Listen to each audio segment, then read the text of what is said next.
ವಿಡಿಯೋನ ಸ್ಕಿಪ್ ಮಾಡ್ದಲ್ಲಿ ಕೊನೆ ತನಕ ನೋಡಿ. I am healthy chef. So ಬಿಸಿಯಾಗಿ ಏನಾದರೂ ಮಾಡಿಕೊಟ್ರೆ ಅವರು ಖುಷಿಯಾಗಿ ತಿನ್ಕೋತಾರೆ. ಪುರಿಯಲ್ಲಿ ಇವತ್ತು ಉಸ್ಲಿ ಅಥವಾ ಚಿತ್ರಾನ್ನ ಮಾಡೋಣ. ಸ್ವಲ್ಪ ಕಡಲೆಪುರಿನ ತಗೊಂಡಿದ್ದೀನಿ, ಕಡಲೆಬೇಳೆ ಹಾಗೆ ಉದ್ದಿನ ಬೇಳೆ ತೊಳೆದು ಸಣ್ಣದಾಗಿ ಕಟ್ ಮಾಡಿ ಇಟ್ಕೊಳ್ಳೋಣ. ಮುಂಚೆನೆ ವಾಶ್ ಮಾಡಿಬಿಟ್ರೆ ಇದು ಮೆತ್ತಗಾಗ್ಬಿಡುತ್ತೆ. ಈಗ ಕಡಲೆಕಾಯಿ ಬೀಜ ಹಾಕೋಣ, ಮಿಕ್ಸ್ ಮಾಡೋಣ. ಇದನ್ನ ಮಾಡೋಕ್ಕೆ 5 ನಿಮಿಷ ಕೂಡ ಬೇಕಾಗೋದಿಲ್ಲ. ಕಮೆಂಟ್ ಸೆಕ್ಷನಲ್ಲಿ ಕಾಮೆಂಟ್ ಮಾಡಿ ತಿಳಿಸಿ. ಇದನ್ನ ಲೈಕ್ ಮಾಡಿ, ಶೇರ್ ಮಾಡಿ, ಇದನ್ನ ಸಬ್ಸ್ಕ್ರೈಬ್ ಮಾಡ್ಕೊಳ್ಳಿ.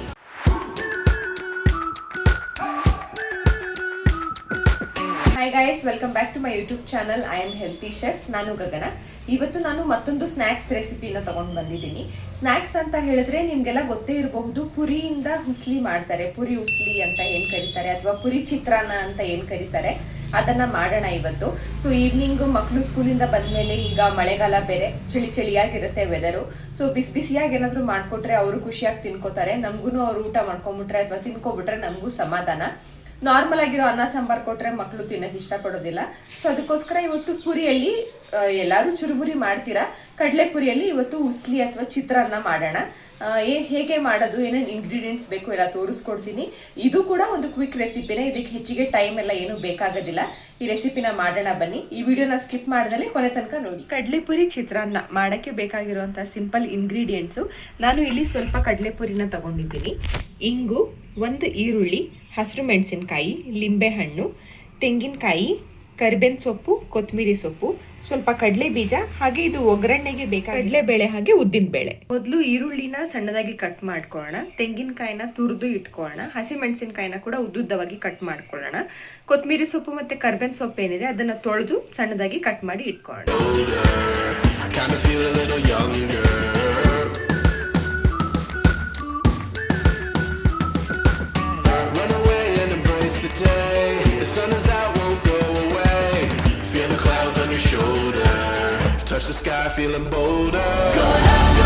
ಪುರಿ ಚಿತ್ರಾನ್ನಕ್ಕೆ ಒಗ್ಗರಣೆ ಹಾಕೋಕ್ಕೆ ರೈಟ್ ಬಿಫೋರ್ ನಾನು ಕಡಲೆಪುರಿನ ಈಗ ವಾಶ್ ಮಾಡ್ಕೋತಾ ಇದ್ದೀನಿ. ಮುಂಚೆನೆ ವಾಶ್ ಮಾಡಿಟ್ರೆ ಇದು ಮೆತ್ತಗಾಗ್ಬಿಡುತ್ತೆ. ಅದಕ್ಕೋಸ್ಕರ ಇವಾಗ ಇಮಿಡಿಯೇಟಾಗಿ ವಾಶ್ ಮಾಡಿ ಇಮಿಡಿಯೇಟಾಗಿ ಒಗ್ಗರಣೆಗೆ ಹಾಕೊಂಡ್ಬಿಡೋಣ. ಈಗ ಒಗ್ಗರಣೆ ಸ್ಟಾರ್ಟ್ ಮಾಡೋಣ. ನಾನು ಬಾಣಲಿಗೆ ಸ್ವಲ್ಪ ಎಣ್ಣೆ ಹಾಕೊಂಡಿದ್ದೀನಿ. ಮೊದಲನೇದಾಗಿ ಸಾಸಿವೆ ಹಾಕೋತಾ ಇದ್ದೀನಿ.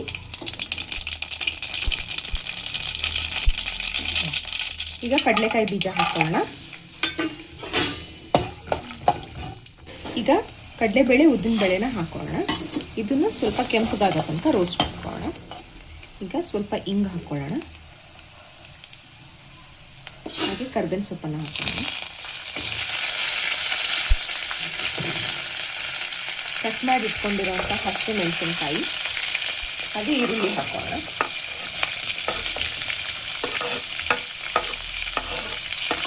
ಈರುಳ್ಳಿ ಕೆಂಪಗಾಗೋ ತನಕ ಫ್ರೈ ಮಾಡೋಣ. ಈಗ ನಾನು ಸ್ವಲ್ಪ ಅರಿಶಿನ ಹಾಕೋತಾ ಇದ್ದೀನಿ, ಹಾಗೆ ರುಚಿಗೆ ಬೇಕಾಗುವಷ್ಟು ಉಪ್ಪು. ನಾನು ಇಲ್ಲಿ ಸಾಲ್ಟ್ ಇರೋ ಕಡಲೆಪುರಿನೇ ತಗೊಂಡಿರೋದ್ರಿಂದ ಉಪ್ಪನ್ನು ನೋಡ್ಕೊಂಡು ಹಾಕೋತಾ ಇದ್ದೀನಿ. ಈಗ ತೊಳೆದಿಟ್ಕೊಂಡಿರುವಂಥ ಕಡಲೆಪುರಿನ ಹಾಕಿ ಮಿಕ್ಸ್ ಮಾಡೋಣ. ಹಾಗೆ ಅದು ಒಂದು ಸ್ವಲ್ಪ ಬೇಕಾಗಲಿ ಅಂತ 2 ನಿಮಿಷ ಅದನ್ನು ಕ್ಲೋಸ್ ಮಾಡಿ ಬೇಯಿಸೋಣ. ಚೆನ್ನಾಗಿ ಮಿಕ್ಸ್ ಮಾಡೋಣ. ಹಾಗೆ ಮಿಕ್ಸ್ ಮಾಡಾದಮೇಲೆ ಈಗ 1-2 ಮಿನಿಟ್ಸ್ ಕ್ಲೋಸ್ ಮಾಡಿ ಸ್ಟವ್ನ ಸಿಮ್ಮಲ್ಲಿ ಇಟ್ಟು ಕುಕ್ ಮಾಡಿ. ಈಗ ನೀಟಾಗಿ ಬೆಂದಿದೆ. ಸೊ ಇದಕ್ಕೆ ಫೈನಲ್ ಆಗಿ ಲಿಂಬೆ ಹಣ್ಣನ್ನು ಹಾಕೋತಾ ಇದ್ದೀನಿ ನಾನು. ಸ್ವಲ್ಪ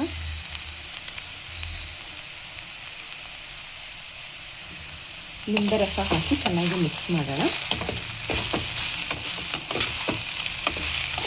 ಕೊನೆಯದಾಗಿ ತುರಿದಿಟ್ಕೊಂಡಿರುವಂತಹ ತೆಂಗಿನಕಾಯಿ ಮತ್ತು ಕೊತ್ತಂಬರಿ ಸೊಪ್ಪನ್ನ ಹಾಕಿ ಮಿಕ್ಸ್ ಮಾಡಿ ಸ್ಟವ್ನ ಆಫ್ ಮಾಡೋಣ. ನೋಡಿದ್ರಲ್ಲ ಗೈಸ್, ಎಷ್ಟು ಬೇಗ ನಾವು ಪುರಿ ಚಿತ್ರಾನ್ನ ರೆಡಿ ಮಾಡಿಬಿಟ್ವಿ ಅಂತ. ಇದನ್ನು ಮಾಡೋಕ್ಕೆ 5 ನಿಮಿಷ ಕೂಡ ಬೇಕಾಗೋದಿಲ್ಲ, ಕ್ವಿಕ್ಕಾಗಿ ಮಾಡಿಬಿಡ್ಬೋದು. ಇಲ್ಲಿ ನೋಡಿ, ನಮ್ಮ ಪುರಿ ಚಿತ್ರಾನ್ನ ರೆಡಿ ಆಗಿದೆ. ಸೊ ನಿಮಗೆ ಈ ವಿಡಿಯೋ, ಈ ರೆಸಿಪಿ ಹೇಗೆ ಅನ್ನಿಸ್ತು, ನಿಮಗೆ ಇಷ್ಟ ಆಯಿತಾ ಅಂತ ನನಗೆ ಕಾಮೆಂಟ್ ಸೆಕ್ಷನಲ್ಲಿ ಕಾಮೆಂಟ್ ಮಾಡಿ ತಿಳಿಸಿ. ಈ ರೆಸಿಪಿ ನಿಮಗೆ ಇಷ್ಟ ಆಗಿದ್ದರೆ ಈ ವಿಡಿಯೋನ ಲೈಕ್ ಮಾಡಿ, ನಿಮ್ಮ ಫ್ರೆಂಡ್ಸ್ ಮತ್ತು ಫ್ಯಾಮಿಲಿ ಜೊತೆ ಈ ವಿಡಿಯೋನ ಶೇರ್ ಮಾಡಿ. ಇದು ತುಂಬ ಕ್ವಿಕ್ಕಾಗಿ ರೆಡಿ ಆಗುವಂತಹ ಒಂದು ಸ್ನ್ಯಾಕ್ಸು. ಇದನ್ನು ನಿಮ್ಮ ಮನೇಲಿ ಟ್ರೈ ಮಾಡಿಬಿಟ್ಟು ನೋಡಿ. ಇದೇ ರೀತಿ ಹೆಚ್ಚಿನ ವೀಡಿಯೋಸ್ಗೋಸ್ಕರ, ಕ್ವಿಕ್ ರೆಸಿಪೀಸ್ಗೋಸ್ಕರ ನನ್ನ ಚಾನಲ್ನ ಸಬ್ಸ್ಕ್ರೈಬ್ ಮಾಡ್ಕೊಳ್ಳಿ. ಇನ್ನೊಂದು ವಿಡಿಯೋದಲ್ಲಿ ಮತ್ತೊಂದು ಹೊಸ ಹಾಗೆ ಕ್ವಿಕ್ ರೆಸಿಪಿ ಜೊತೆಗೆ ಆದಷ್ಟು ಬೇಗ ಸಿಗ್ತೀನಿ.